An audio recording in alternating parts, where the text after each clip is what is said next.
Hello everyone, and welcome back to Dragalia Foundry, a fan channel where everything Dragalia Lost can be found.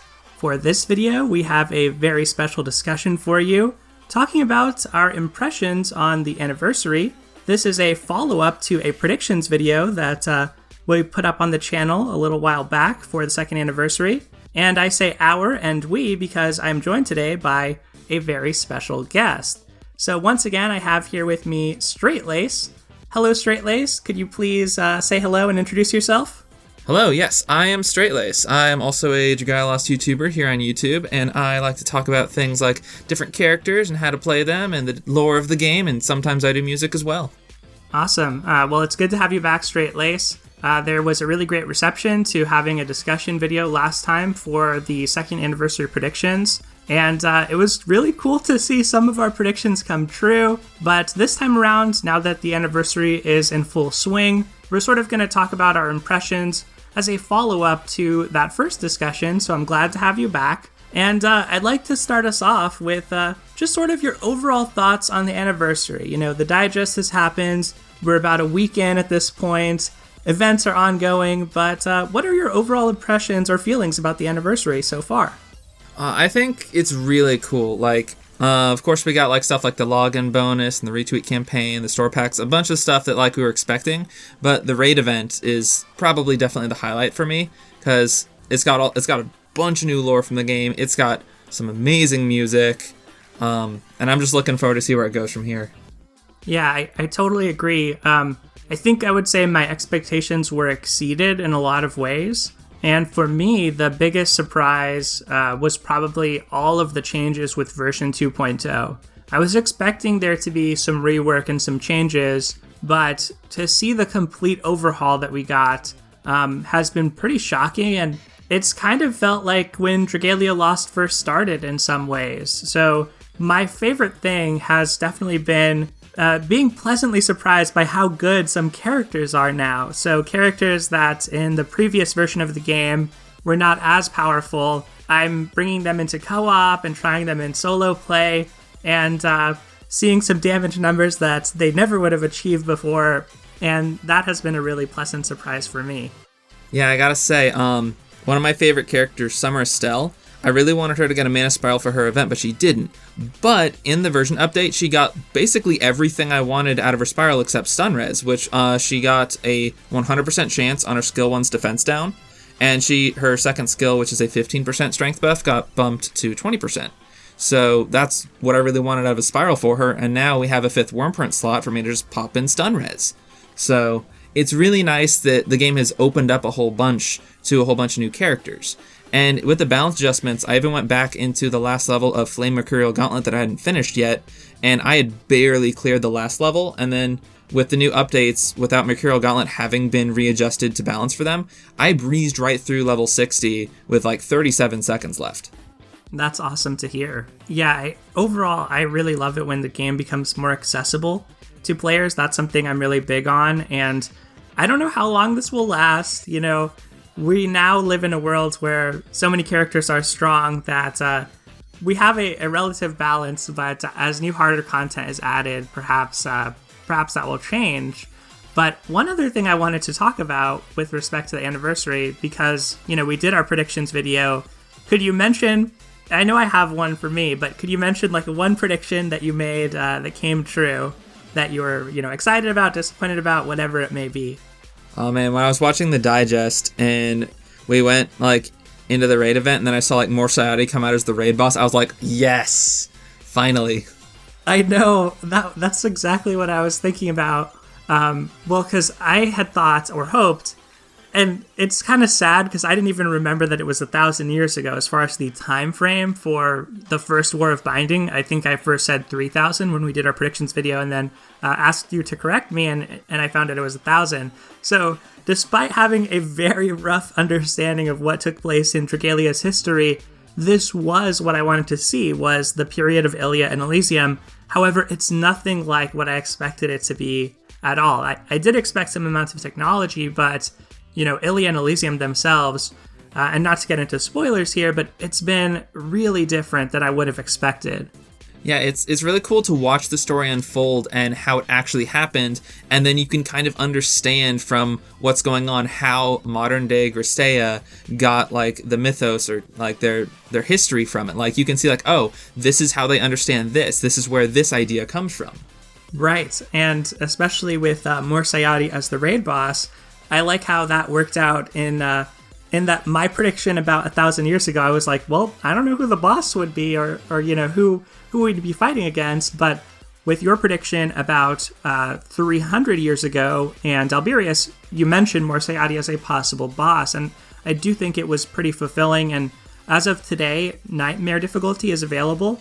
There are some cutscenes in that raid boss fight that are truly awesome. So definitely check it out. Go a little slower if you can afford to, so you can see some of those cutscenes if your raid battle lasts a little longer. It's really sweet.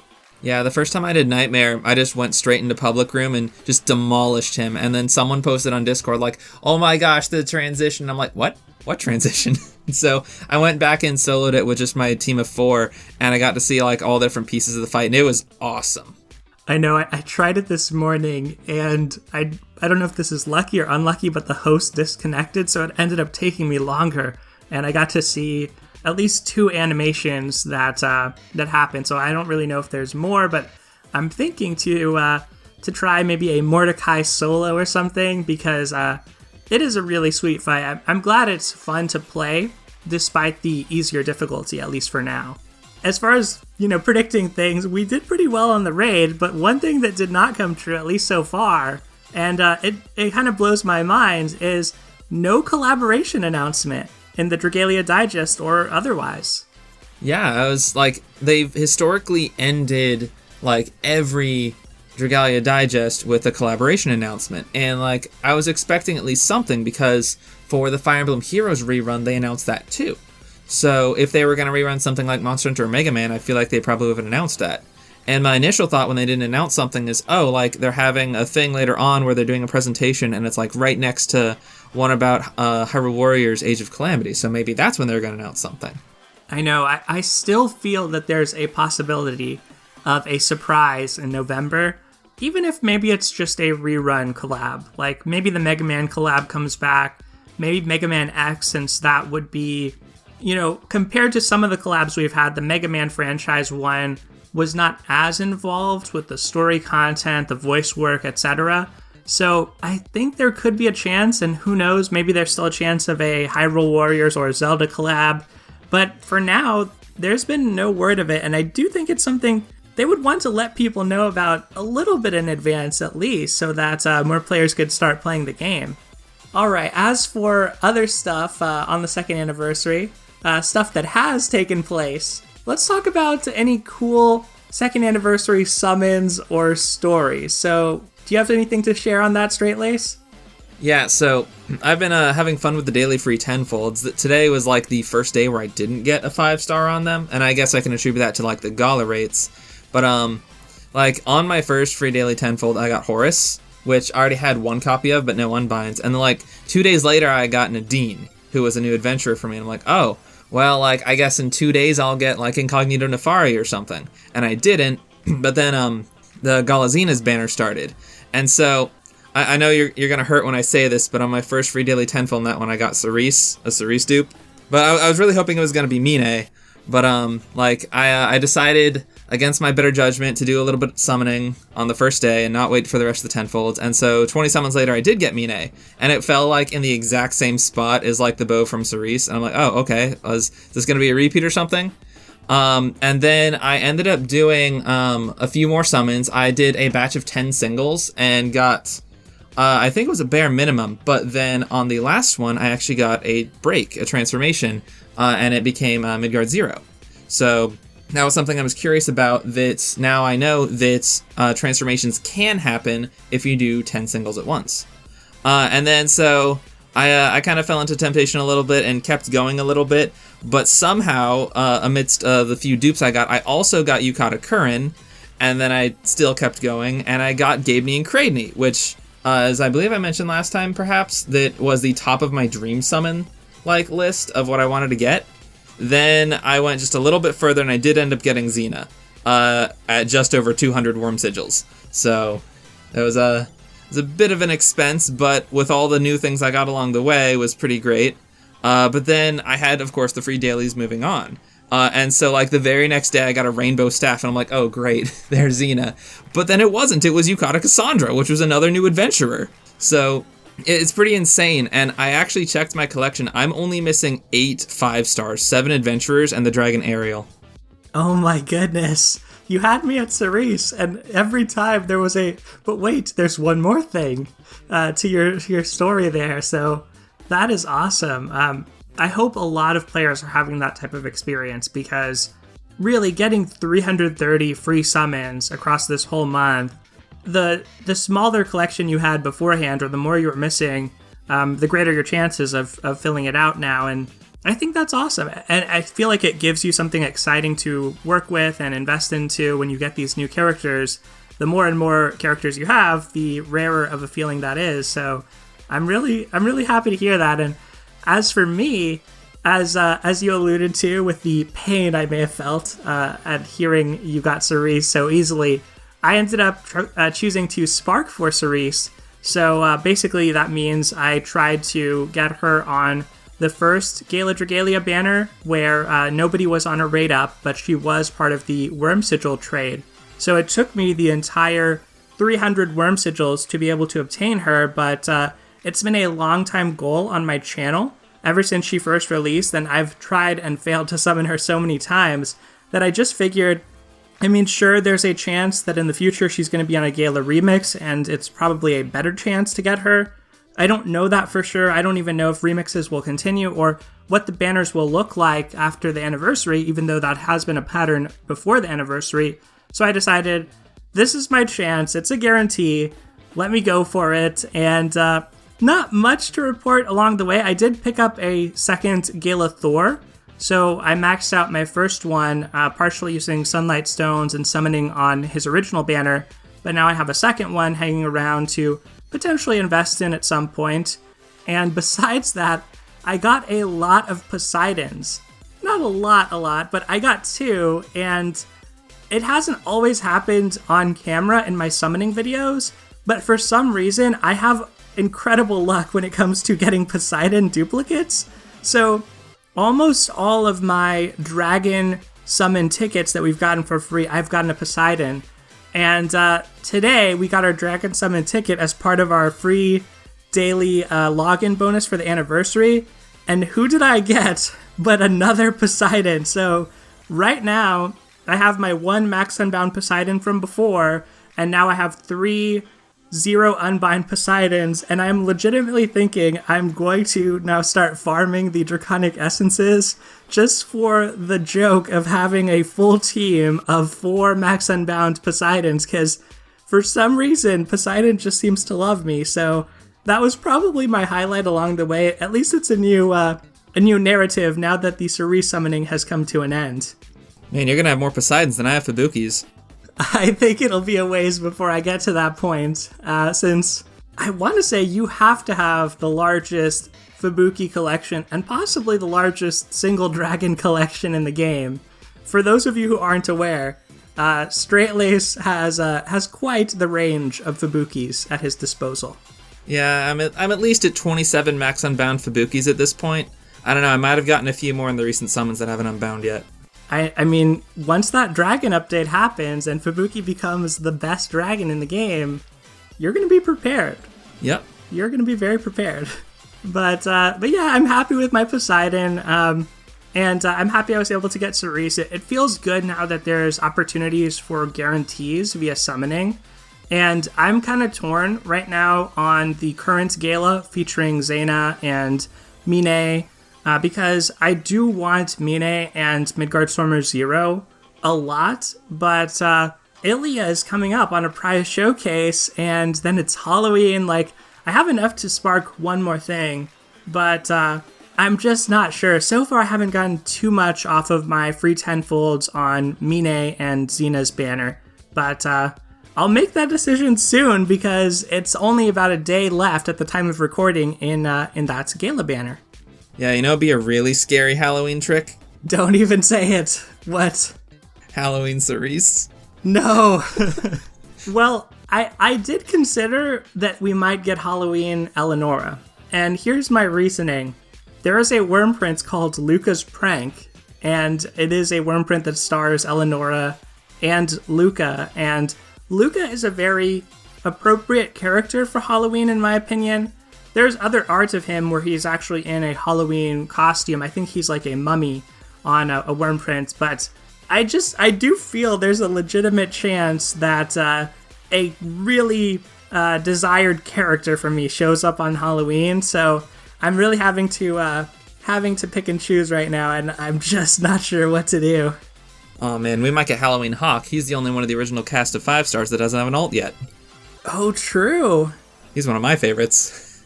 Yeah, he's become one of mine as well as a bow main, and it's definitely possible. He doesn't seem very he doesn't seem like the type to engage in the trick or treat kind of comedy aspect of Halloween, but he as an assassin is just terrifying when you think about his power level and what he's capable of. So in that sense, I could also see him making an appearance. Yeah, definitely. Well, I guess that's enough about our 2nd anniversary summons and some stories around those. Halloween is coming up soon, so we'll know sooner than not who's available for Halloween. But I want to get into another topic, which is pretty broad, but thoughts on version 2.0. So I mentioned earlier that this has been one of the biggest surprises for me and one of the things I've enjoyed a lot about the anniversary changes. So there's a lot to talk about within this, but I wanted to start us off with the weapon and Wyrmprint rework. So Straitlace, what do you think about how weapons and Wyrmprints work now? I think the new weapon crafting system is very streamlined compared to what it was, because instead of having who knows how many individualized weapons as their own items, each weapon is now its own one thing that occupies a slot in your collection specifically for that weapon. So it's very streamlined. It gives us something to work towards with how many things we have to build now. And then there's the new weapon bonus system, which I really like as well, because especially for the higher level weapons, weapon bonuses can be really expensive. And so what that says to me is perhaps we're not supposed to build all of these right away, but instead pick a weapon and specialize in it, like you mentioned bows, and for me it would be blades. And we recently got an announcement about the rupee cost, that the rupee cost has been increased for Agito weapons by a whole lot. And that kind of fits into the same category that these are really expensive and we can't build as many as we maybe want to do immediately. So we should definitely double down and invest on the weapons that we want to build and specialize in. I know I myself have been working to max and bind all the Agito blades. I think I just have to finish up the Shadow one. And then I have some weapon bonuses to unlock, of course, in both the Flame and Shadow one, and they're not available yet on the other ones that have yet to get an Agito Tier 2. As far as the Void abilities, I think that they are now... It's very nice that they are now universal as opposed to being attached to a specific weapon. So I can now go into, say, Void Zephyr and have both Dole Res and Dragon Delay Res without having to sacrifice the stats on the weapon I'm running, because beforehand you could only pick one or the other, and then you also wouldn't have the stats of your best weapons.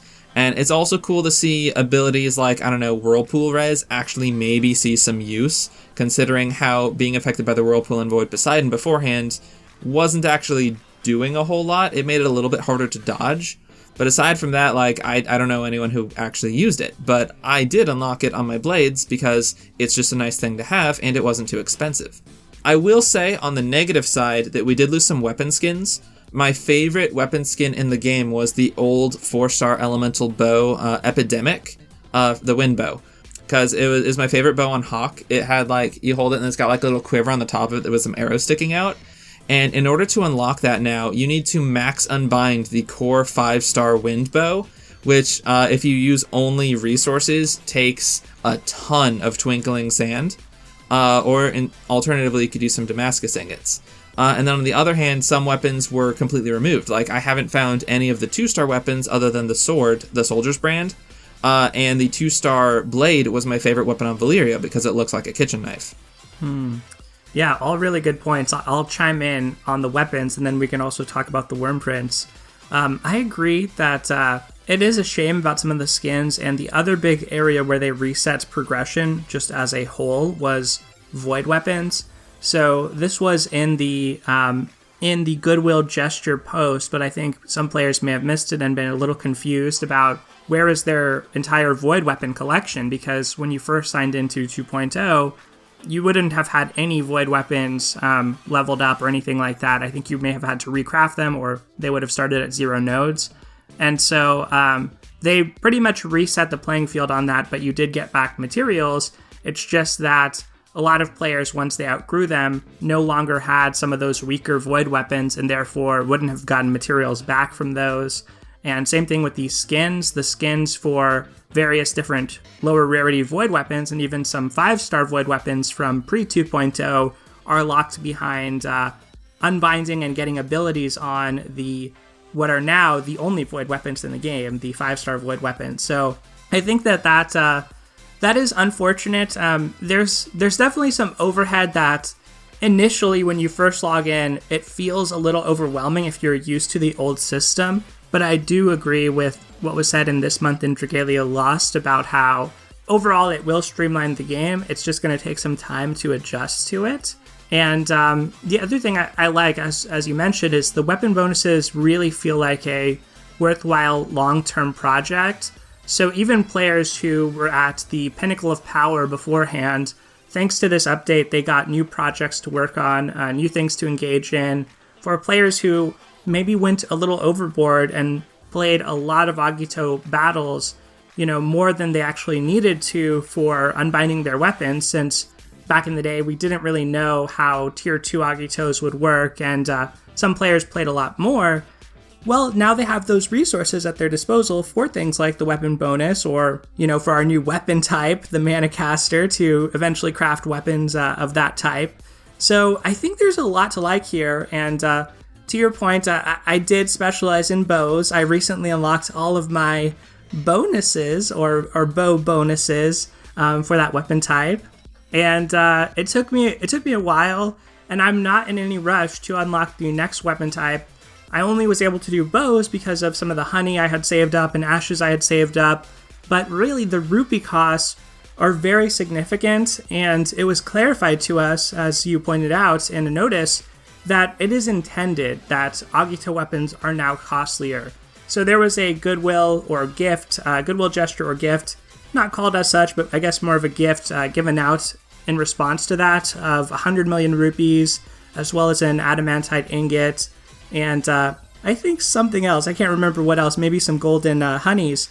Yeah, so you could grind up more rupees or more materials, but it is very expensive. I was looking at just for bows, for example. So right now, only Volk and Kayan have Master Difficulty Trials, so those are the only 2 Agito weapons that can be refined and unbound up to 8 times, and where you can unlock the bonus. But for the other bows, the other 3 elements, every time I want to do that, it's going to cost me, I think it's 2.5 million to refine them, then an additional 30 million to take them from 4 unbinds all the way up to 8, and then an additional 10 million in order to unlock their weapon bonus. So that's a total of 42.5 million rupees per element, and with 3 Agito remaining, that's over 120 million rupees just for bows, and only because I had already previously crafted the other 3 elements of bows. So I totally agree that you have to be more selective. One positive, though, as far as characters, or players rather, who want a breadth of characters that I noticed, was the base stats on a 6-star Agito weapon, even if you don't unbind it or anything like that, they're pretty good now. I don't know if they're explicitly higher, but compared to the High Dragon weapons, I was looking at a High Dragon weapon with 4 unbinds and refined, which under the old system would have been a tier 2 with no unbinds. That used to be better most often than an Agito weapon with no unbinds. But what I noticed was the stats on the Agito are actually a lot better now compared to that. And so I do think if you want a variety of characters, it's no longer as bad of an idea to just have a basic Agito weapon without trying to fully level it up. You're still going to be able to get a weapon slot on that or a Wyrmprint slot on that rather if you want to. And just having an extra ability will give it a lot of power. So I think there are pros and cons to the change. I think, some players who really invest in the skins for weapons probably feeling a little bit bummed out about losing some of those. But on the whole, I do like the changes. And I guess with that mention of the Wyrmprint slot, what do you think about the Wyrmprints now? I think the Wyrmprint change it's not necessarily good or bad, but it is really interesting. It's nice that we can now customize a little bit more as opposed to having like 2 abilities on one Wyrmprint and only being able to equip 2, because that was a bit limiting in what we could equip. Although, in a sense, it was fun of like having to pick like, oh, this Wyrmprint or this Wyrmprint and figure out what was the best combination on characters. That unfortunately boiled down to in a lot of cases that characters would just have like the 2 best Wyrmprints and that was it. Like you could just look it up or like ask someone else and be like, oh yeah, I use these 2 Wyrmprints and that's it. But now we have options for 5 Wyrmprints, each with their own abilities, as well as Wyrmprint affinities. And I think that's really interesting, and it allows a little bit more customization. And another thing I noticed is like some Wyrmprints got just one of their abilities, some Wyrmprints got a bit of a tweak on their abilities, and some Wyrmprints just got flat out nerfed. Like Chocolatiers is no longer 100% skill prep. But I remember I was chatting with someone yesterday who said if it was 100% skill prep, everyone would run it, just because of how powerful that would be. And to compensate, we got another new Wyrmprint. I can't remember what it's called. It's the one with like the criminal type NPCs on it, that also provides 50% skill prep as a 4-star print. Yeah, I know what you're talking about. I think it's like Rogue's Banquet or Rogue's Banquet. Yeah, so, and then with that, so overall, I think it's a good change. One of my big wishes out of it is that the 5-star slots on weapons weren't limited to 5-star prints. Like, say we could only have 3 5-star prints, but we could have as many like 4-star and below prints on it. So that feels a little bit limiting, but I can kind of see why they did it, because if we could do that, we could equip just a bunch of 4-star prints and like have all sorts of different things. Because it does, again, cause us to have to think through our selections and like what affinities we want. And as far as affinities go, they seem to be a retroactive addition because they probably weren't planning this until like semi-recently, so a lot of Wyrmprints just have affinities tied to them that might have to do with their abilities. Like I know, I think it's the crosses, or the staff spoon, I believe grants buff time, and that is commonly on prints that you would put on staffs. Prints that have healing, prints that have HP, prints that maybe have a buff time. So, and then I think Lance's boon buffs 4-strike, and that's on several 4-strike prints. So the downside of what it currently is that the Wyrmprints that these affinities are on commonly overlap in what they do. So I think moving forward, they're going to design new Wyrmprints with affinities in mind, and we're going to get a lot more variation. We've already seen that with the new Wyrmprint with Midgard Zero on it that has, I believe it's Dragon's Boon, and it has a completely new ability on it. Yeah, I really think that print looks very sweet. Even though we aren't often called upon for defensive prints, I agree overall. I think the customization aspect of how Wyrmprints work now is a big positive. One ability per print does make me think that they're going to have to rework a little bit when it comes to designing new prints, just because so many abilities have already been covered. So the way they'll customize that is, one, by making new abilities, like with the new Midgard Zero print. Another way is taking old abilities and bringing them into new affinities that don't have access to that ability yet, so that you could potentially access an affinity bonus in a new way or with a new combination. And this is pure speculation, but I wouldn't be surprised if we eventually get a 6th slot for prints, maybe to balance out the 4-star number with the 5-star number as far as the print. But seeing the character page, there is that missing spot, where a 6th print could fit. So that is kind of a hope of mine, but I do think we're going to start to converge to similar builds in a lot of ways. I do like, though, that there's more mixing and matching that can happen. It always feels like there's at least one slot on many of my characters where I have to ask myself, I wonder what I should use. I've kind of covered my skill damage and strength. I've covered maybe an Affliction Punisher and something else, but what am I going to do with this last Wyrmprint slot? And that often raises some interesting questions, which after a while, this will be in a DPS simulator somewhere, and people will probably know the definitive answer, or as definitive of an answer as we can have. But there are some genuinely cool new strategies that have emerged from this, in addition to the other balance changes, like some of the dragon strategies that are really explosive with the Dragon Spoon affinity that can give you up to 30% dragon damage. So all in all, I like the Wyrmprint changes, and I'm glad. Another thing I should say is they're not that different. The abilities are different, you have to relearn, but as far as upgrading and equipping, it's not that different than it was in the past, because you still use Consecrated Water, use Eldwater to either buy the first copy or buy additional copies and to unbind. So I'm glad that there's something that sort of has continuity to it, because weapons feel like a much larger revamp, at least at a surface level. So I like the Wyrmprint changes all in all. I think the players who got punished the most by this were those who had multiple copies of 5-star meta prints in the old version of DL that are no longer super meta, like the Fires of Hate. In the old version of Dragalia Lost, that was really important to have multiple copies of for some players because it had full HP equals strength as well as Poison Punisher.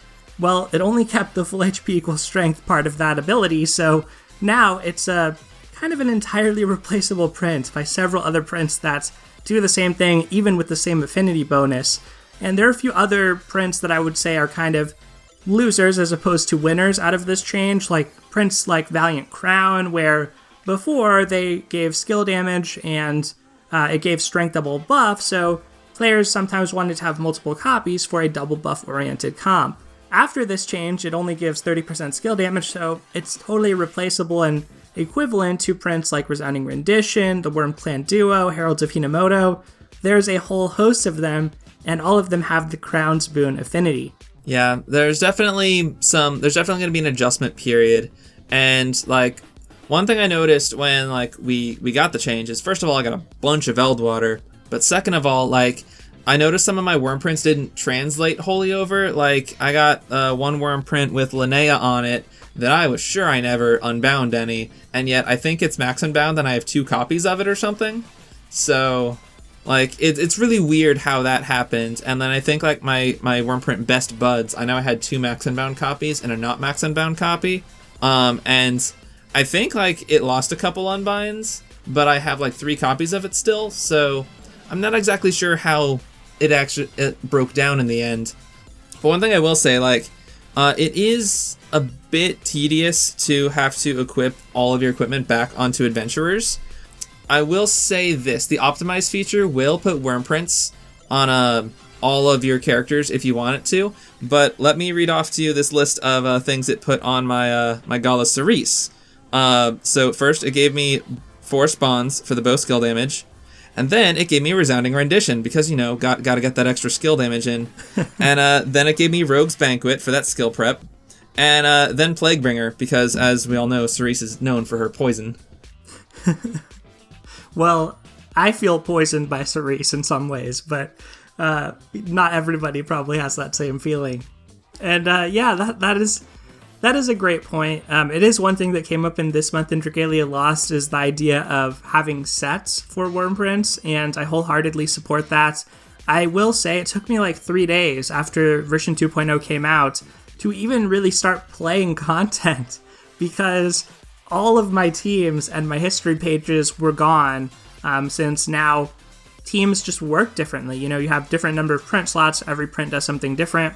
So they weren't able to fully translate that, and basically the first, I want to say 2 or 3 days of the anniversary, all I did was auto battle content with like the same one team that I set up with which was characters who I needed to level up, and I put gold Fafnirs on them and just random Wyrmprints, partially because I was working on stuff like guide videos as well, but it wasn't until like maybe the Monday following the Dragalia Digest, which was on Thursday, that I really felt, okay, now I've kind of started to catch up. I'm building out my team's pages one by one, and I do hope that sets are added in the future, because that is a lot. There's a lot more work that goes into just building one team now, or let alone building one character, let alone building an entire team for, say, solo. So I totally agree on that. That could use some cleanup. Yeah. And to a point you were mentioning earlier, it's like having different like preset groups of Wyrmprints would be really nice, because I saw on Reddit as well that every unit has like 4 main things they want. They want skill damage, strength, affliction punisher, and critical rate. Are like the very base things that most units can use. And then you have the 5th slot optionally for just whatever. One thing I know is like with Cerise, both Cerise and Hunter Cerise have the chain co ability of hits equals energy. So maybe you could build like some extra energy into a unit with like a Tycho Tandem. With that one is a hits equals energy as well, I believe.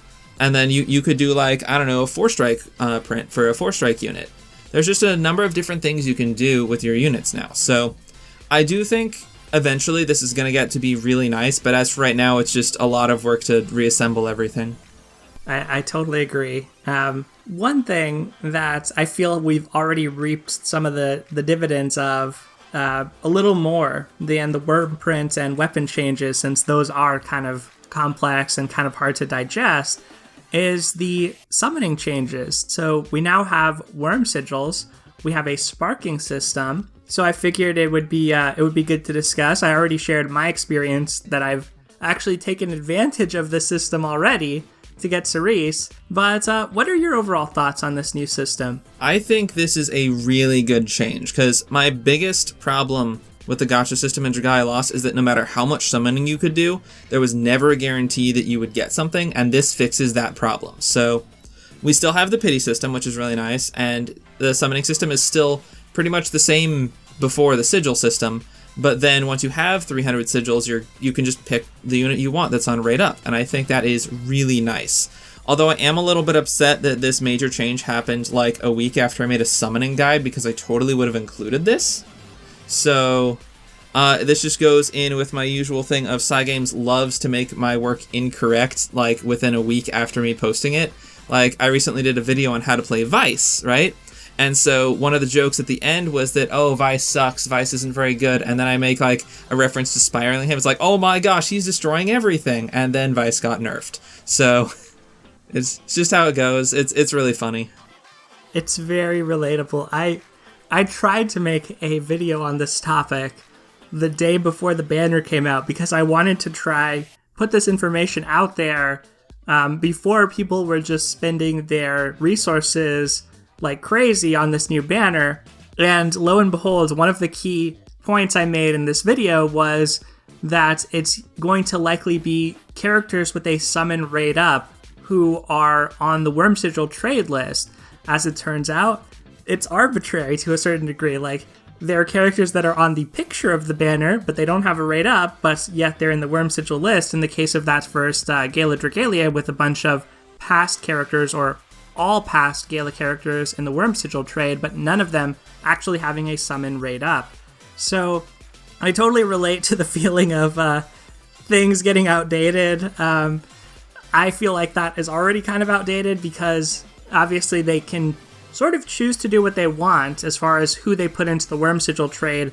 It does feel to me that we have a little more evidence with Gala Xena's banner that it's typically going to be whoever's on a rate up, with some special exceptions perhaps. But yeah, I like the system a lot. I feel like it's just a good quality of life gesture toward the player base, that you're not going to end up spending more than a certain amount to get a particular character. Like, I feel it's an ethical thing to do, in a way, when players who do spend money on this game could otherwise just, whether due to lack of self-control or whatever it may be, but like, they could fall victim to the gacha in some sense. And I feel like this puts a hard ceiling on how much they'll spend to get a character they want, which I appreciate. And I've honestly heard arguments made that it's actually something that's good for the monetization and the revenue of the game as well, because it does give that carrot, if you will, to incentivize players who really want something to at least be able to make a fair exchange and say, I really want this, I am willing to spend this much, let me do it, but I'm sure that I'm going to get it. So I do think for some players it's going to sort of work that way, and Yeah, overall I'm happy with it. I'm happy as well with the remnants that there are some Champions Testaments in there, which is a much needed item. And from free summons this month, for instance, we're going to have free summons every day, so you should have at least 300 remnants if you're not actually sparking anything and using your worm sigils, which means you could always trade those in for 3 Champions Testaments at the end of the month, I believe. Suffice to say that I like the system overall. Yeah, it's we get 3 Champions Testaments per month, but something I noticed is that there is no limit on Knights Testaments, which I know a lot of people are probably thinking Knights Testaments, but those don't let you unbind 5-star units and mana spirals and stuff. But what they do is let you get up to 45 nodes on other characters, because at one point I wanted to get all of my 3-star and 4-star units up to 45 nodes just for collection purposes, because right now they're all just sitting at 40 nodes.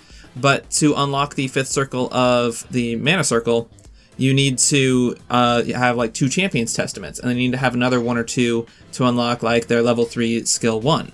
So the ability to have wide access to Knights Testaments is actually something that I value. And another thing I want to mention is that earlier you were talking about like the Sigil summon does incentivize players a little more, that maybe I do want to spend because I know I can get this if I do. Diamantium summons give you double worm sigils, so instead of 300 summons, you only have to do 150 with Diamantium. And so you can mix that in with like regular summons to like get like maybe up like I think so 200 summons and then like 50 Diamantium summons would get you to 300, or 100 summons and 100 Diamantium summons. But like it's another nice way to incentivize players to spend. And on a similar note, saving resources is now a bit more important, because having enough to spark is a now valued resource that you might want to hold on to. Because beforehand it was like maybe keep 100 summons on hand so that you know you're guaranteed to break pity and get a 5-star. Well, now you might want to keep 300 summons on hand so that you know you can do a sigil summon if you want. Yeah, I definitely agree on that. And one lesson learned from this from me, and this stems from a conversation that we had over on Discord, but one lesson learned from this is about the importance of doing single summons before doing tenfold summons. So I had always taken the approach of doing singles only via summoning vouchers, and then whenever I ran out of summoning vouchers, I would start doing tenfold summons with my, tenfold vouchers or Wyrmite or Diamantium, what have you. What I think this has led me to realize is to sort of reinvestigate my own practice and see whether it's efficient or not. And after talking to you, as well as others on the Discord, I came to the conclusion that actually I probably should be doing those single summons with Wyrmite prior to doing any tenfold summons with Wyrmite. What the math worked out was I think you save about 5 summons worth of resources per 20,000 Wyrmite spent, which is like 600 Wyrmite saved if you do singles before doing tenfolds, even if it's costing you Wyrmite to do the singles. So a little bit technical, but I think it's been a good reset and a recheck on, are we summoning in the best way possible? Because going forward, it's going to be really important to have those resources available to you if you want to spark or worm sigil a particular character. Yeah, and like the theory behind that is that if you have to choose between 10 singles with Wyrmite or a tenfold with Wyrmite, the tenfold guarantees a 4-star, but if you do your singles not in a batch of 10, well, actually, unless you're using summon vouchers, you can't do Wyrmite singles in batches of 10, I found out. You have to do them one at a time. You can only batch summon with summon vouchers. So doing 10 singles with Wyrmite, the idea is that in 10 singles without the guarantee for a 4-star, you're still decently likely to get a 4-star. And there's also tied in the chance that you get the thing you want before you hit 10 summons. And then you will then save whatever resources you wouldn't have spent for the rest of the tenfold. Yep. It makes sense to me. After y'all explained it, I was like, okay, this has got to be part of my approach going forward. But speaking of going forward, I think we should move on from summoning. So let's talk about another change with version 2.0, which was there is now a new weapon type. I mean, we talked broadly about the weapon system rework, so I don't know how much we want to get into this. Have you had a chance to check out the Manacaster weapon type and play it out? I did. I have tried out Sharpshooter Joe a little bit, and it's really weird how he plays, because he's kind of like... He kind of aims like a bow. So with a bow, when you tap the screen and enter into a combo, like, your character takes aim and shoots, and if the enemy moves, you might miss. So Manacasters have that same flaw, but they shoot a little bit faster. And their combo is also very different in that they don't really have one. So with Sharpshooter Joe, you tap the screen and he shoots 5 times, like bang, bang, bang, bang, bang. And then you tap the screen again once he's done with that and he does it again. So it's a lot less like screen spam tapping to actually use the weapon. He also didn't seem to roll when I swiped. It's still like iframed like red attacks, but there wasn't a rolling animation. He just kind of dodged a little bit. But yeah, it's really interesting, and it definitely has a unique feel to it. The 4-strike on Joe was just a single shot forward that is a 4-strike. It's probably going to be used for breaking shields on smaller units and things like IO more than actual like into a combo. But yeah, it's definitely a unique and novel weapon class, and I'll definitely say you definitely called this one in our predictions video. Was it me? I thought you called it. No, like, so I mentioned like gauntlets, and so then you mentioned something like a gun. Oh, okay. Well, I'll take it. I think you called there being a new weapon type. I was skeptical, and I just said, like, what could they add besides, maybe a brawler or magical gunner? But I was pretty skeptical that it would actually happen. So, yeah, it has been kind of a shock. Honestly, I really haven't had a lot of chance to play as Joe, but I'm not sure if you how much you know about this, but there's like different types of the Manacaster as well, right? Like different playstyles. It seems that there's 3 different playstyles to them. Do you know anything about that? Yeah, I know that we have the long range one, which is what Joe is. We have the short range one, which is currently available only in the Alberian Battle Royale. I haven't actually played that one yet, but supposedly it's like that you deal more damage at short range. And then there's a 4-strike type, which we haven't seen yet. So it'll be interesting to see what they add coming out, because, of course, we have a new weapon class now, and it is now suffering from the undersaturation factor, in that we have tons of other weapon types, but we only have, like, a couple Manacasters. So they'll probably fix that as we go along, and I hope they don't, like, just try and add Manacasters to every single banner to try and get it up to snuff. But I am looking forward to what they come out with, because there are 3 different types, and we have 5 different elements. That's a lot of different Manacasters we could have. And it's cool that we got confirmation that Ilya will be a Manacaster as well in this month in Dragalia Lost. We saw her portrait. A lot of us thought that she would be a Manacaster if she was playable at all, but I think that it's going to be very fun to check her out, and I'll have to play around a little more with Joe. I have played... It's interesting you mentioned the Battle Royale, because I've played with that variant, but not actually used Joe much in regular content. But some other things to point out, Joe does have Gauge Accelerator as his co-ability, so we'll have to see if, other Manacasters, if that's sort of their default co-ability, or if maybe the different types of Manacasters have different co-abilities assigned to them. Obviously, we've gotten to a point in Dragalia Lost where, any character could kind of have any co-ability, and it wouldn't be too shocking since there is some variation to that. But another thing with Joe, which you mentioned, was as far as his dodging, he had an interesting ability. So his first ability is called Evader's Devastation, from what I'm seeing here. And it says when he dodges via swiping, his critical rate is increased by 8% for 10 seconds. It doesn't stack, and after activating, it won't activate again for 5 seconds, but I wonder if they'll play more into that design space with characters like Joe and other Manacasters, to where maybe the dodging action will activate various effects for them. I thought that was pretty cool. I hadn't really seen any abilities like that in Dragalia Lost beforehand that I can remember.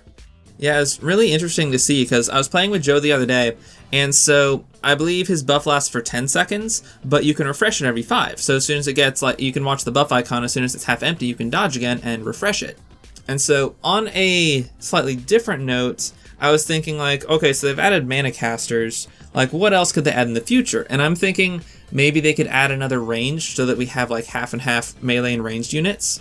So what if in the future they added boomerangs? Oh my goodness. Well, Zelda collab fans would be happy with that, but can you imagine if they implemented Link and instead of being a sword, he's a boomerang character. Like, that would be pretty funny. I had the same thought though. It feels like there should be 10. Now that there are 9, it feels like there should be 10, even though, when there were 8, I never really questioned it. But I felt like your idea that you had before of gauntlets or brawlers, in a vacuum, that's what I would have picked as the most likely or kind of the most fitting that could have its own play style. But then I had a similar thought of, why are there a different number of ranged and melee? So I wanted to think of a range, but I couldn't think of one. So Boomerang, what are you thinking as far as Boomerang? Okay, have you ever played Bloons Tower Defense? No, I haven't. What is it? So basically, it's a tower defense game, and one of the things you can put down is a boomerang unit. And so what it does is it throws a boomerang off to the side that arcs around in front of it and returns to it. So imagine a ranged unit that attacks kind of like a blade does. It's kind of a mid-range, and the weapon comes out the side and arcs around in front of it. Okay, that would be pretty cool. Yeah, I could see. I wonder, do you think that they would add another weapon type? I could kind of see it. Now that they've opened the Pandora's box of adding one weapon type, I mean, I don't think it would be anytime soon, but I could totally see them adding one in the future since they've shown a willingness to do it now. Yeah, I agree. If we see another weapon type, it won't be until at least 2.5 anniversary, maybe 3rd, but it's definitely going to be a while to add another one. Yeah, I think they will build out the Manacaster roster though, as you said, and along with that, the weapon bonuses as more elements of Manacasters are introduced. I'm looking forward to checking out Joe. I actually immediately Max noted him because I was like, I'm totally going to do this. I'm going to try it. And then I think I hit that wall of what is going on with all of my teams and my Wyrmprints and everything. Let me sort this all out first before I start getting adventurous. So I just haven't gotten around to it, but I really want to try him and also Ilya if I get so lucky as to summon her. But besides the new weapon type, this is on a more cosmetic note, but another big thing with version 2.0 is the graphical overhaul, the graphical update. So everything now has a cel-shaded look. How have you been feeling about the visual changes? I'm going to be honest, the first time I saw it, I wasn't super sure, and it was definitely because they showed his Yuden, and I'm like, I don't really like the way his hair looks with the cel shading.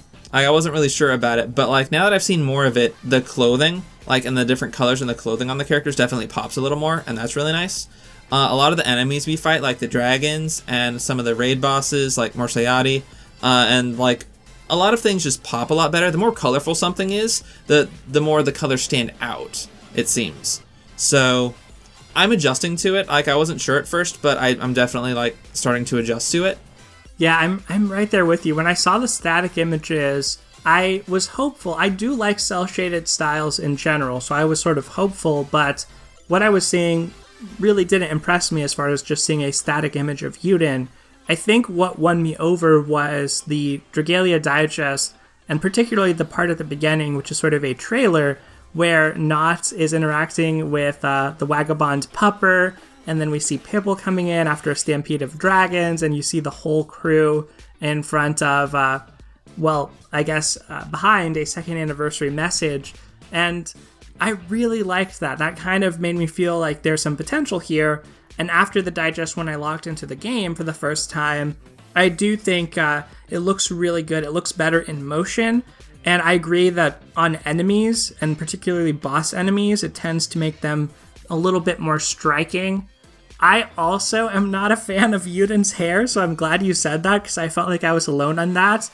Especially on the quest clear screen is when certain characters' outlines look a little muddy to me or look a little bit just off.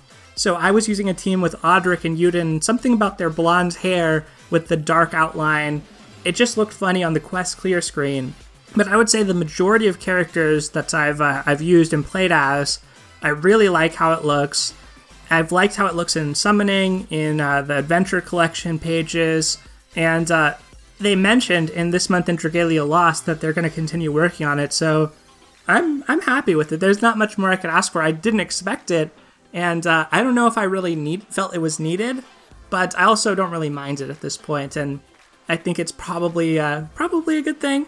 Yeah, I agree. It's definitely something that is going to look nice and probably be designed around in the future, is making things look really nice with the new art style. Yeah, the new raid, I feel, has done that pretty well. So, so far so good on the graphical update. I'm hoping that they continue to kind of clean things up, but I have no complaints, really. I mean, I have some minor ones, but I think on net, probably a positive for me.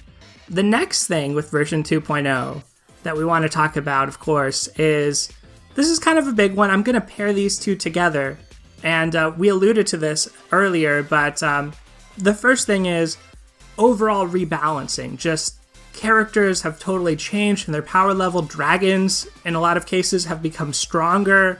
And I'm going to pair that overall topic of rebalancing with endgame content as well, because I want to talk about these together, since I do think there's a relationship here as far as endgame content being opened up because of the rebalancing. I'll run through a couple of the changes with endgame content to set the stage for us. Some of the changes are there are now more weeklies as far as Agito and High Dragons go. There's a clear split between solo, where there are endeavors for that, and co-op content. There are double drops upcoming, which is something we had never seen before for the end game. There are better drops in a lot of cases. There's better weekly bonuses. For co-op, you're going to get better drops, and the solo play is sort of the same drops that we had prior to the update.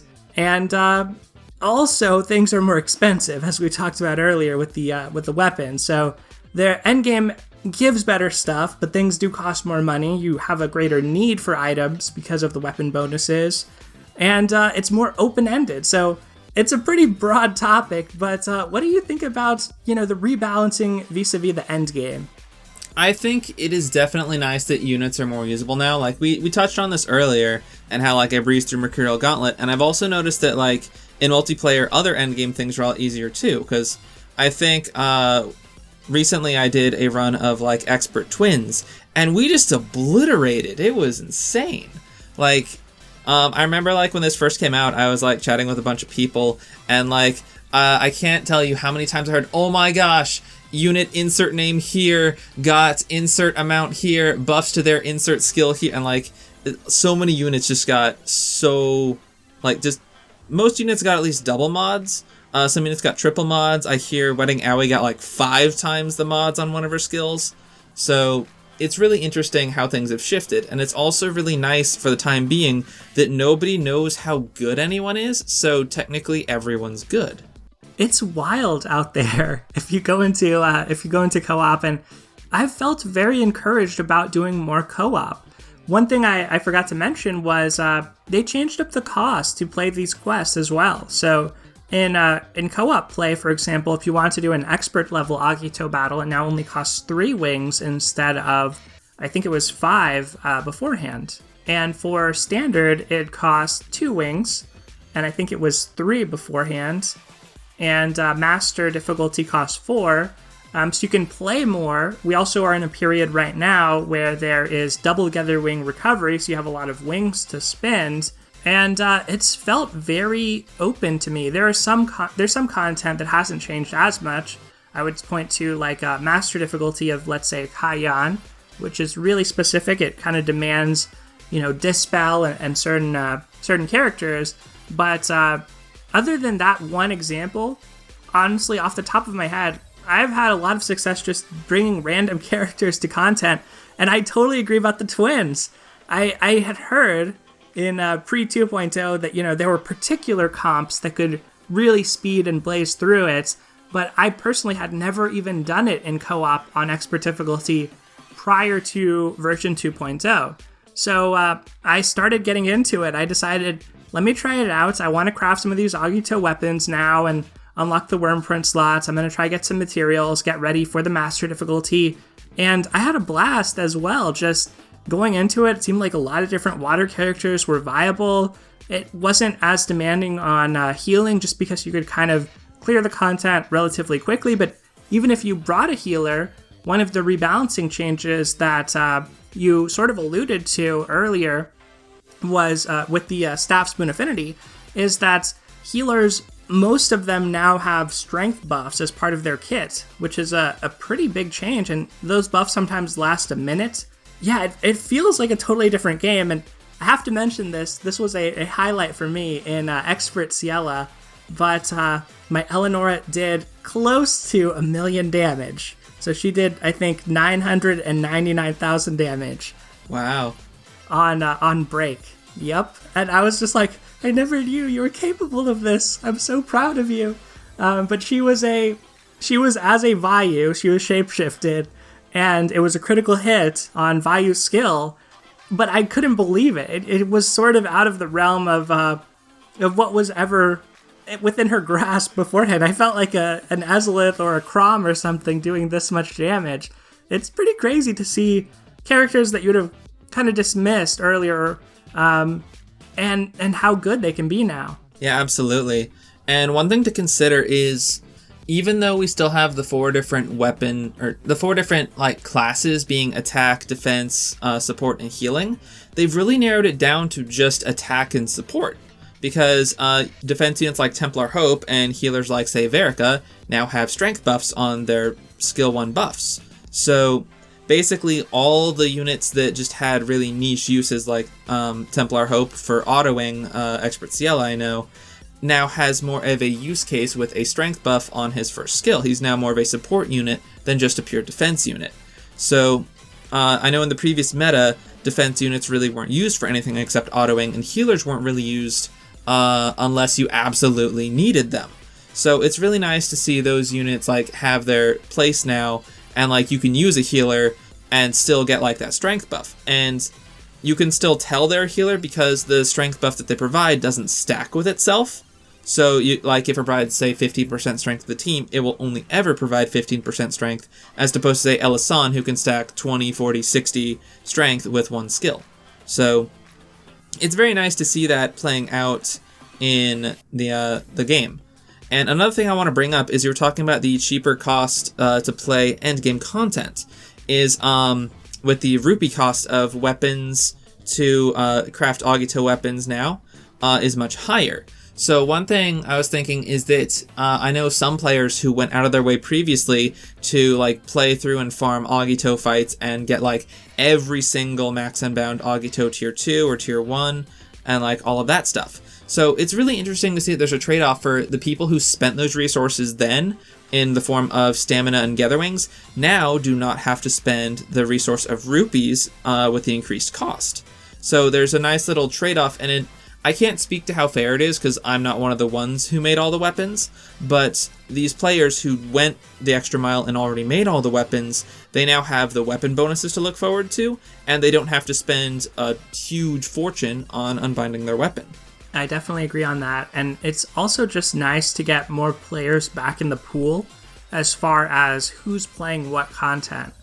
Since some of this content, and I'll talk about the High Dragons now, in particular, was a little bit sparse as far as the player base who was still really actively interested and engaged in that. Well, all of a sudden, for players who were further along, maybe had their Fafnir's and Dracolith facilities completed, they really didn't feel a need to build out High Dragon weapons. All of a sudden, some of those players are going to be going back to High Dragon content to get up materials for High Dragon weapons and bonuses, and that's going to hopefully lead to an overall healthier co-op when you can find rooms with players of varying power level and ability level, familiarity with the fights. So yeah, I think it's on net really good, and we don't know what the next hard content's going to be. We'll talk about that shortly, but overall I find it to be pretty good. One thing as well with the High Dragons and the weapon changes is you can now use those High Dragon Bane abilities on weapons with much higher stats. So for those who want to try do this, it's not too hard to actually do some of the High Dragons with gold Fafnirs on your team and just using these Bane abilities. There's a lot of flexibility to taking on that content now, which especially for High Dragons compared to Agito, I would say, it feels more like a daily. It's not a daily, but it's a 5 time per week. It feels like something you can do with more regularity, I should say. Yeah, and on that note, one thing I found in the past is there seemed to be a very large split in the player base between players who wanted to actually play the game and have fun. Like me, for instance, I like playing the game. I like teaming up with others, clearing content together. But then there's also players who want to just auto everything. They want to, like, their gameplay is assembling the team and figuring out how this team is going to, say, like, clear content without them doing anything. They just set their phone down and say, go, do this, like, I don't know, 20 times and get me my resources. And so I think the split between solo and co-op and making solo easier has really allowed both of those types of players to thrive, because you have solo content now that has been lessened in difficulty, making it easier to auto. And I know auto comps have come out for all sorts of the endgame content now.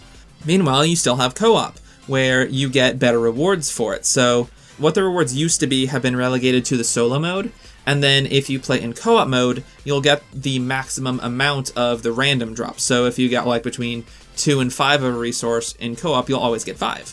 So I think it's a really nice trade-off for effort versus reward, and also the ability to, if you like don't want to play the game right now, but you have a team that you know can auto, you just say go auto it.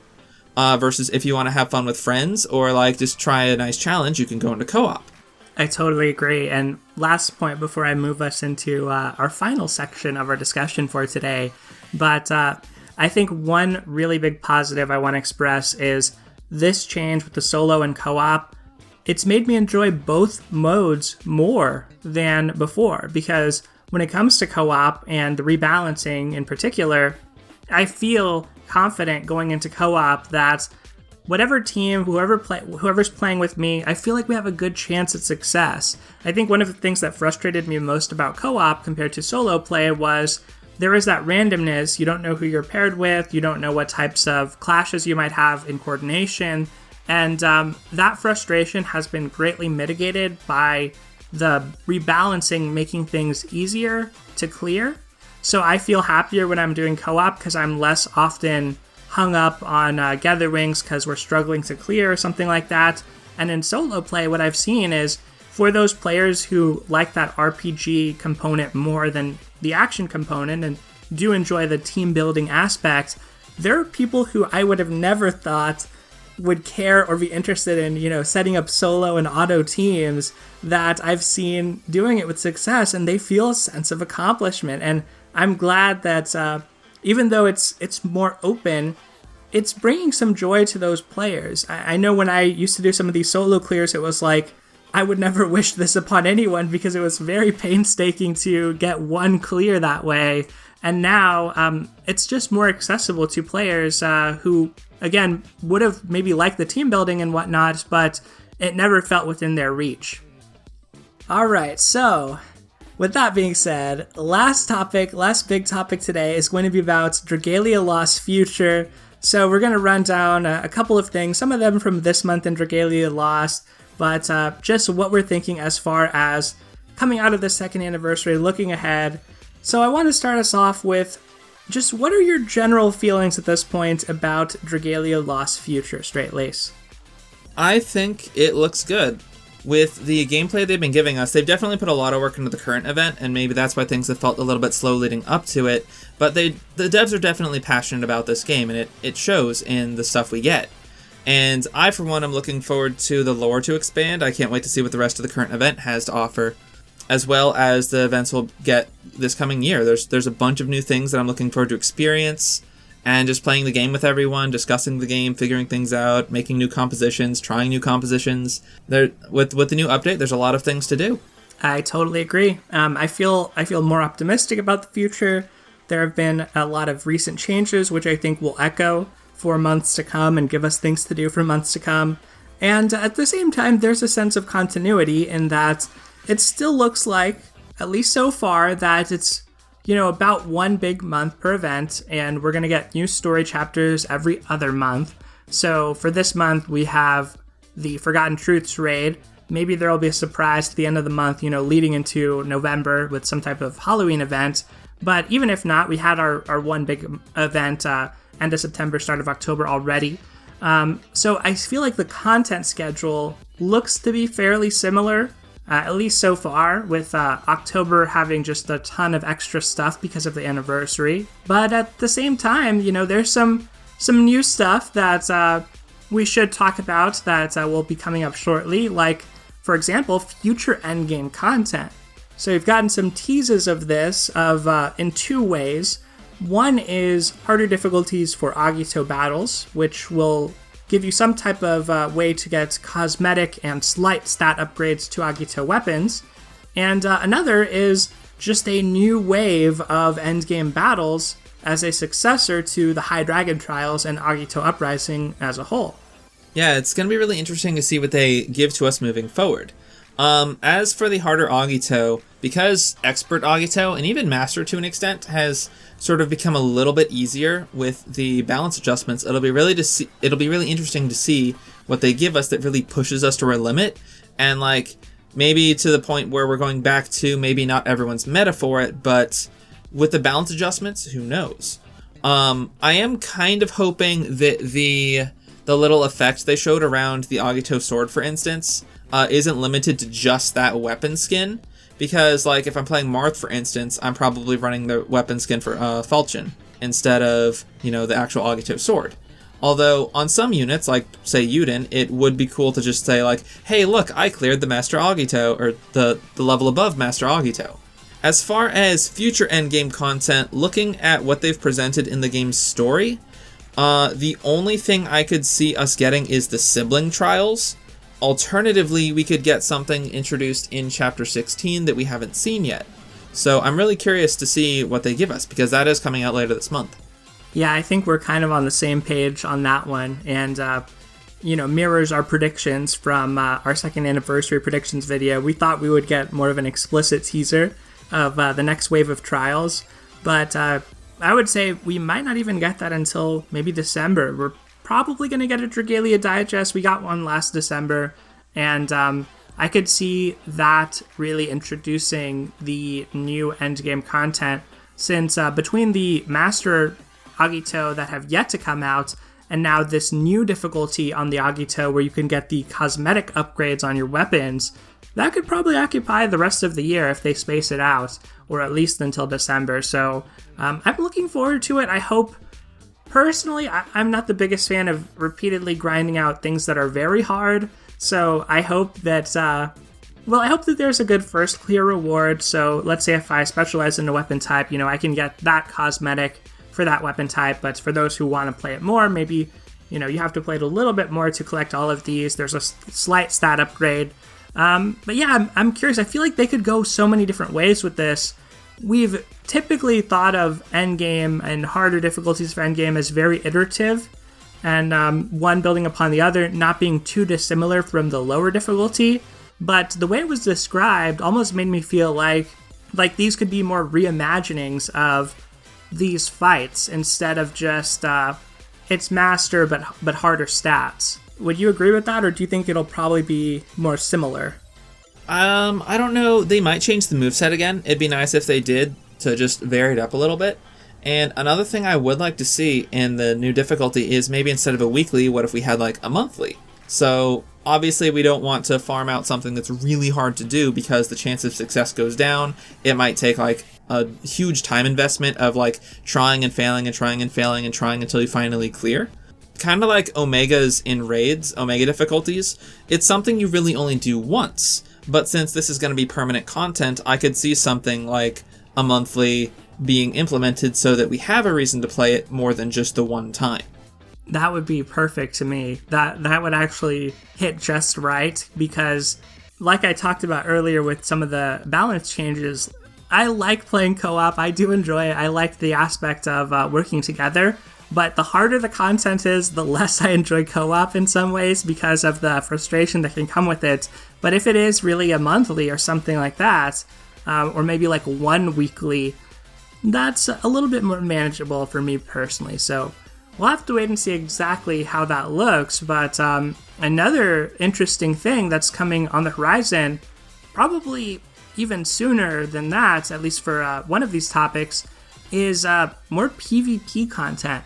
So there's two different ways we've seen PvP in Dragalia Lost, and that we expect to see again. One of them is the Battle Royale. So right now we have Season 0 of the Alberian Battle Royale happening. And we haven't really talked about our impressions on that, so we'll talk about that first. But the other, which we'll get into next, is Time Attack. We know Time Attack is returning, which is sort of a comparative ranking of how fast players are able to clear certain quests. So why don't we start out with just the Battle Royale? What have you been thinking about that mode so far, Straitlace? So the Battle Royale was actually revealed slightly before the digest in the version update notes for version 2.0. And when I first saw this, I was like, oh, no. And like, I was really nervous about it until we finally got to the digest and they showed it off. And then we found out that it's completely separate from the rest of the game. Like, it's its own thing. Like, all your drops, your resources, they don't affect this. Everyone goes into this with the same things. Everyone has access to the same weapon classes. The weapon classes are decently balanced. And then, like, everyone has the same dragon transformation. So, it's really nice to play it, honestly. Like, I've played it several times myself. I did the tutorial with the sword, and I did the sword a few more times until I could unlock the blade, and then I've just been, like, blade the whole way through. Because, like, blade is my favorite weapon class to play. I know, like, the other ones are fun too, and I might give those a try someday. I've only managed one victory myself, but the idea that I'm on the same level, the same playing field as everyone else here is a really nice idea. Like, everyone here has balanced stats, and if I want better stats, it's all contained within the single match I'm in. So it's a lot of fun, honestly, and like, I every time I play, I pretty much encounter like there's at least one or two players who are like, hi, please kill me so I can get my resources and go home. And I'm more often than not one of those players. So it's very nice that the rewards we get do impact the game going back with like Champion's Testaments and Sunlight Stones. So honestly, I think this is a good way to implement it, to implement PvP into the game, because it puts everyone on the same playing field. I totally agree. I was blown away. It was way better than I expected. Even in the Dragalia Digest, I was fully expecting, okay, when are we going to see the rankings on this? When are we going to see the tiered rewards? What is the competitive aspect? How is this going to drive us into a toxic spiral of, trying to be the best? And we never really got that. It is a lot more wholesome of a PvP experience, which I think fits Dragalia Lost really well. It's low stakes, but in a competitive match, it does feel satisfying to get the victory. So I think that, it's enjoyable just to play it. Like, regardless of how the rewards transfer back to the game, which I think there are good rewards, it's also just fun to be able to win, and it's short enough that you don't feel like you've sunk a huge amount of time into it. I think it's pretty well balanced. I haven't played it a ton. I think I've gotten like 3 victories and farmed out everything from the treasure trade except the skins. So I'm going to play more to try to get the skins. But overall, I've really liked it. My favorite weapon type, probably the staff, because the staff can heal itself. But maybe the axe. I've gotten a win with the axe, and I like how the axe skill sort of charges you right to the person that you're battling against. And I have nothing but good things to say about it right now. I honestly wouldn't be surprised, though, if there is a more competitive aspect outside of Season 0, or if there's some type of monetization aspect to it, just because it feels like too good to be true, almost. That's just my 2 cents. Like, I think we could still get that down the road, and maybe the reason this is so friendly and open is because it's kind of like the prototype, with it being even labeled as Season 0. But all in all, I've been very impressed. When you have no stamina, no gather wings, you can play this. That's another big appeal to it, is like it's a sink for your time that Dragalia gives you plenty of things to do, but there are times when you're just sort of waiting on something, waiting on a little extra stamina, maybe some gather wings, so you can do co-op or single player. But then you can go do the Battle Royale and just see what happens. And I think, unfortunately, the meta right now is, to sort of just like move into a pool of poison, try to die so you can start a new match and collect the rewards. I would like to see it be a little bit more engaging. I don't mind, if there's 1 or 2 players each match who want to do that, but I think it would be nice if maybe they could have some type of way to play with specific players or to play with active players. So if you want that level of match, you can get it more easily. I fear saying that because that already makes me think of like a ladder or competitive mode where they will give you different rewards, like tiered rewards. But I certainly would like this, at least if we could play it with like friends or alliance members. That would be kind of fun to do. So yeah, I feel like it has a ton of potential, and it's been a lot better than I would have expected going into it. Yeah, I think one of the problems right now, as it stands with teaming up with other people, is you could team up with other people, and you could, like, 2v1, like, the rest of the field. And that would make it a little bit unfair. So if they implement teaming up with friends in the future, I hope it's, like, more balanced. So maybe they have, like, a 4v4v4v4 instead of a free-for-all 16. And on your note of the poison pool, it's actually faster to use a sticker to get someone to locate you, because the poison pool does not kill you quickly. Because one match, I went and sat in the giant poison pool in the center of the map, and I placed third that round.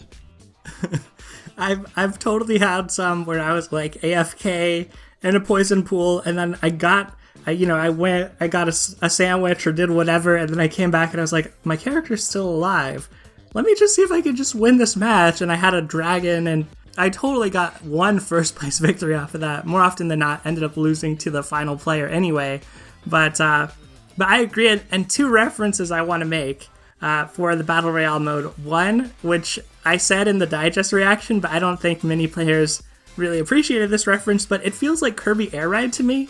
So I don't know if you've played that game, Straitlace, but it's a very fun game, very Sakurai driven game where you are on different vehicles as Kirby. You're riding around a city, specifically the city trial mode, I think it's called, and you're collecting different power-ups, and then at the end of the round, you have to do some type of competition based on the power-ups you've collected and battle, and it reminded me a lot of that because there's a randomness sort of to every match. Well, first I should let you answer. Have you played that at all? I have not played Kirby Air Ride, but it sounds also similar to one of the game modes on Super Smash Bros. For 3DS, where you would go around the map like beforehand to collect, like, defeat enemies and collect different power-ups and boost your stats, and then at the end of the match, you'd all compete in like a mini-game, be it like a regular competition or maybe a foot race or something like that. Yes, exactly. I think that's a good comparison too, and another Sakurai gem of that type of game mode. The other game I wanted to compare it to, when I'm in those poison pools, and when you said 4v4, I really think of Splatoon. So, yeah, it could be a 4v4 game and be pretty fun, because when you're hiding in the tall grass, that's another thing, like in Splatoon, if you've ever played that, when you're hiding in the ink pools, you can't necessarily be seen, and you can ambush people, and you can coordinate. They could maybe put different objectives into it, right? As opposed to just being the last one to survive. If it's team-based, there could be other modes, like, a capture the flag type mode, or... I could totally see splat zones in this. Yeah. Have control over a certain amount of territory for a certain amount of time. Like, the possibilities with this, I think, are endless. So I'm excited about Battle Royale. And on that high note, let's talk Time Attack. What are your thoughts on Time Attack and it making a return this year? So my first thought is a positive one. We are not getting Time Attack on brand new content. That was pretty much hands down the biggest problem with Time Attack the first time around, is we got the Time Attack with the release of the quest that we did the Time Attack for. And it obviously that in itself isn't a bad thing. Say, like, new trial for players, and like, okay, everyone is on equal footing when going into it. The problem with that was that new content was also how you got weapons to get better at that same content, but also the rest of the game. So on one hand, you have players who wanted to do Time Attack as fast as possible, and on the other hand, you had players who just wanted to clear it for the rewards, which, because they're trying to get those the first time, are weaker and will be denied by the people trying to get the fast times. The fact that they are not doing that alone is a huge step up. I'm not sure how they're going to handle rewards. I really hope they give us, like, thresholds or participation a little more than, like, getting the best time ever. Like, maybe do, like, an epithet for that. But they also mentioned that they want to do it in content that's a little bit easier than High Dragon Trials. And I'm not sure where they would do that aside from maybe some of the harder Void battles. Because, like, again, I did Void Zephyr the other day, like last night. with like a new player, and I helped them clear it. And I had both of the void resistances and a dragon tier 2, so I was going through no problem. And we cleared in like, I don't know, 40 seconds. So with like a full built, ready to go team, I can't imagine that taking more than 20 seconds. So I'm not sure what content they're referring to. And I honestly wouldn't be opposed to seeing it in High Dragon Trials again, with the caveat that the lobby for time attack is a separate one from the main lobby, so that your time attack players are like fighting in a different set so they can team up with other time attack players rather than players who are just trying to farm it for materials.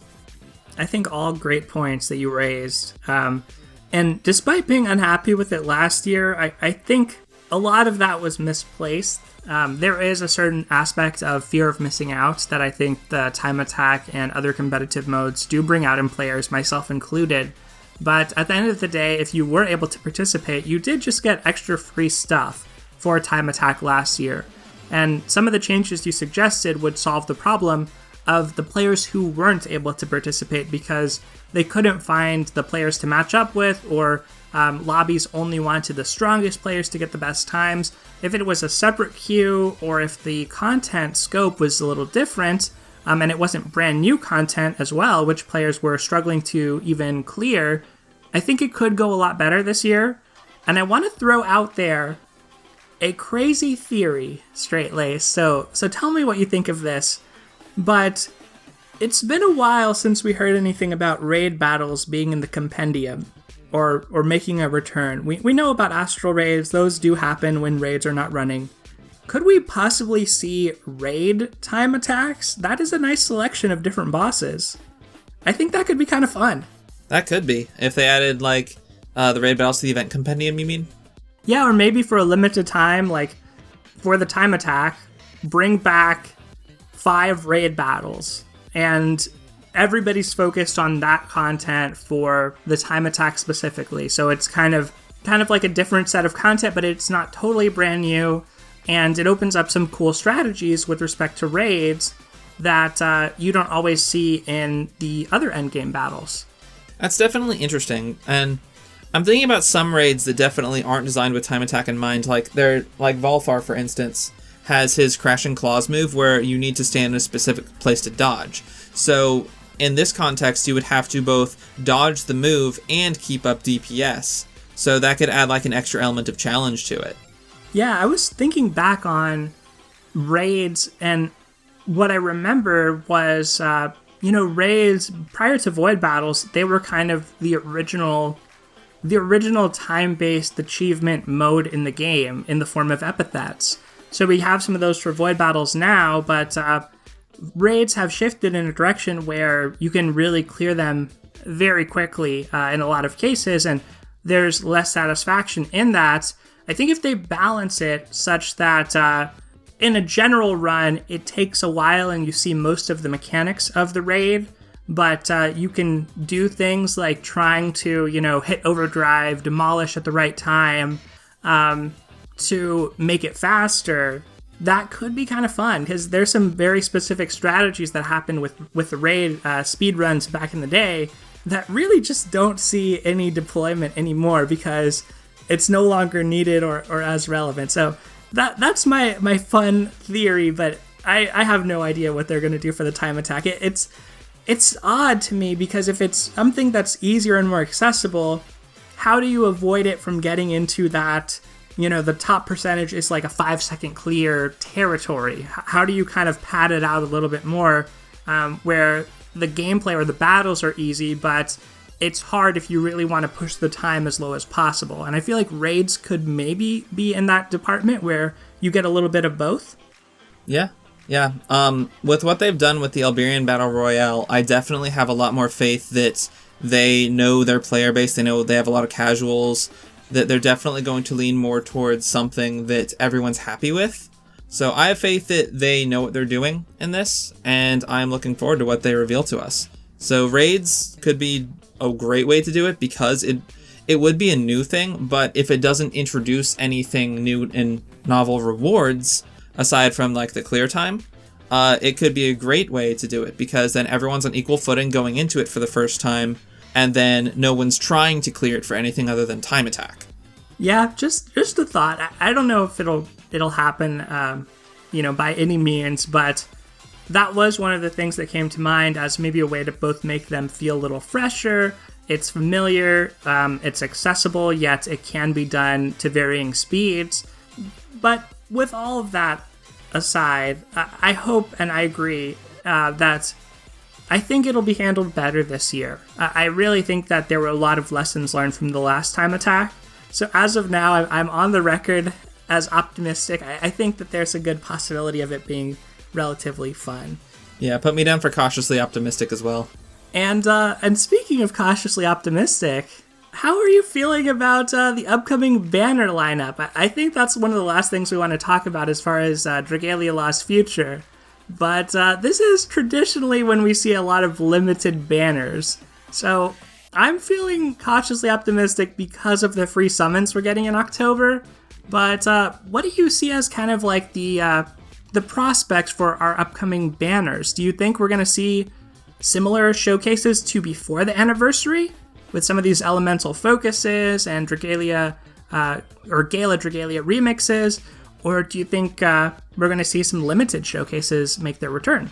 So we're definitely going to see some limited showcases as we're entering into the limited season. The thing with the banners before the anniversary was that it was non-limited. So Cygames is trying to design a system in which players want to summon. So the problem they had when they introduced Gala was that players were like, okay, only summon on Gala or on limited. And so when it's the non-limited season, that means they're only summoning on Gala, which was every 2 months, which means players don't have that incentive to summon, they don't have that incentive to spend. So what they did is they made Gala like every 2 weeks. So we have Gala at the end of the month, and then we have a Gala remix in the middle of the month. So basically, players now more commonly have this chance to summon and get more 5 stars, more bang for their buck. So on the other hand of things, we are now moving into limited season where we have that other incentive to summon. So it's limited and we don't necessarily need a Gala, though I do think we'll still see at least a Gala at the end of every month. Although I am curious where they're going to go with Gala units and dragons, as we have now caught up on all the ones we've seen perhaps in the story. I am definitely a little bit worried about my own resources going into limited season because we are about to get a prize showcase with Ilia, and that is definitely bait because Ilia's doesn't seem to be limited as far as we've seen.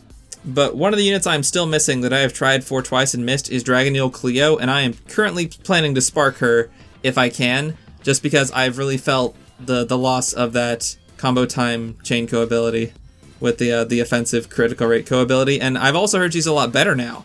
And she's an energy unit and a lot of fun to play, so... Yeah, I don't really have too much to add to that. My advice to all of you out there listening to this is try to be as conservative as possible with your Wyrmite and ticket spending right now, because a lot of things are unknown. We do expect this is going to be a season of limited showcases, but we may still be getting our Gala remixes on top of that with powerful past characters that you may want to have.